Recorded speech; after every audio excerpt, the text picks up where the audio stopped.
Hey everyone, this is Jashan. Welcome back to the channel.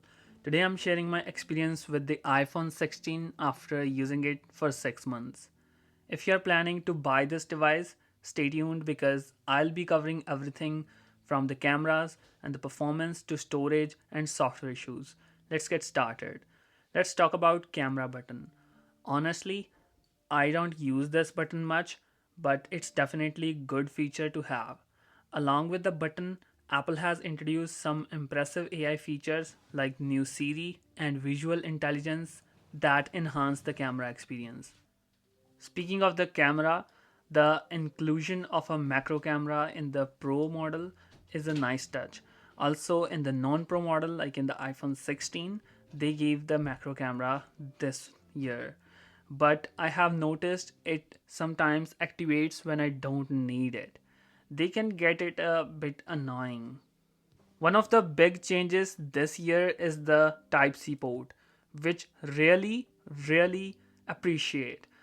It's more convenient than Lightning port. However, I made this mistake of buying this phone of 128 GB variant.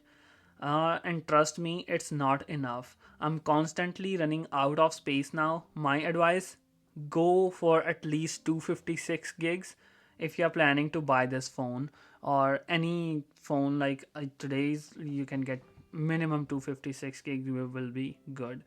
Let's talk about battery and performance.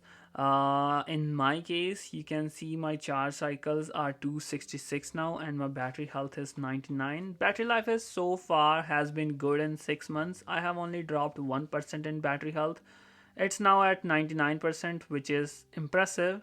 Performance wise, the phone hold up well. I rarely notice the heating issues, but if I does if it does heat up when using AI features or apps like Insta360 app while exporting the Insta360 X4 videos, so it does heat a little bit, but it's pretty capable device, so it can tackle that heat.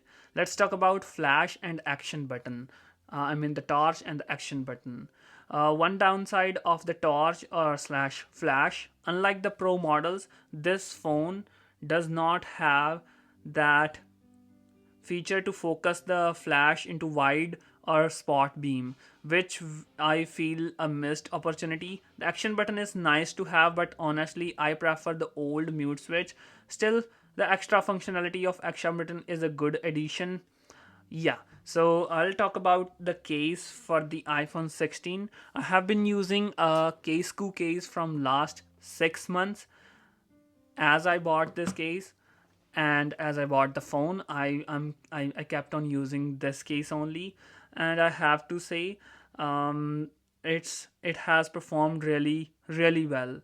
If you're looking for a good case, you can check them out at thecasecoo.com. And no, this is not a sponsored video, it's just a professional or a personal recommendation, and it have a stand to hold your devices like while you watching anything in the this way. So pretty nice, and this have a good camera button cutout here. Software bugs. Let's talk about software bugs now. This phone is pretty good. Now coming to the software experience, while the phone is great overall, the recent iOS updates have introduced some bugs. One common issue I have faced is the black camera screen, which can be frustrating, but it's fixed now on iOS 18.5, so of course Apple is working on their bugs as well.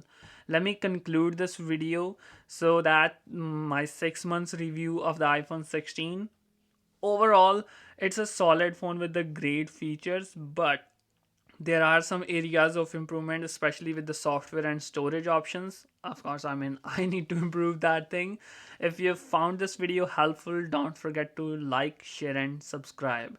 Let me know your thoughts or questions about the iPhone 16 in the comments below. Thanks for watching, and I'll see you in the next one. Peace.